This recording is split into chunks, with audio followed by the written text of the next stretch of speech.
Harvey. This is an election year. It's great to be at Adweek, by the way, but this is an election year, and we've been kind to.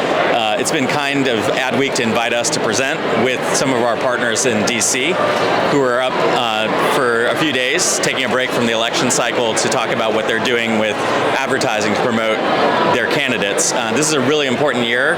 What hangs in the balance is obviously congressional seats, governor seats, and this is kind of a prequel for what many are expecting to be a very highly contested election in 2024. So the stakes are high.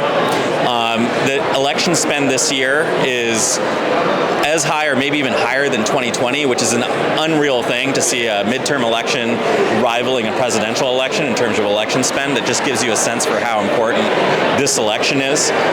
And when the stakes are so high, certainly everyone wants to know what's the data showing. How are these elections going to be won? And in this day and age, a lot of these elections come down to just 1% of the vote that could swing an election one way or another in these battleground districts and these battleground states. Our data we put together with Harris Poll indicates that more than half of people today have stopped watching traditional television. This election is going to be decided by streaming television. It's the first of its kind, first of its time.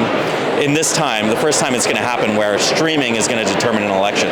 So no longer will the playbook that's worked in previous elections of buying thousands and thousands of GRPs in the tail end of the election, is that going to work anymore? Because you might miss the electorate completely, or particularly that 1% that's going to decide the election.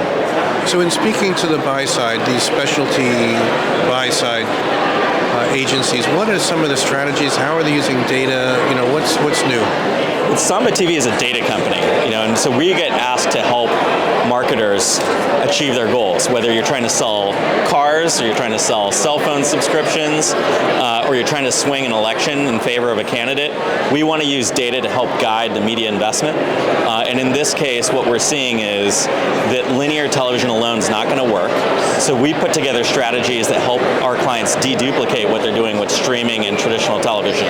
What we're seeing in states like Arizona, where obviously the stakes are quite high, that 99% of the spend is only reaching half the population. So a massive amount of inefficiency when you think about the redundancy in that audience, how many times they're seeing the same ad, when you got half the electorate that's not getting reached at all through traditional television. We're putting together not only the insight, but also the audiences to help rectify that situation.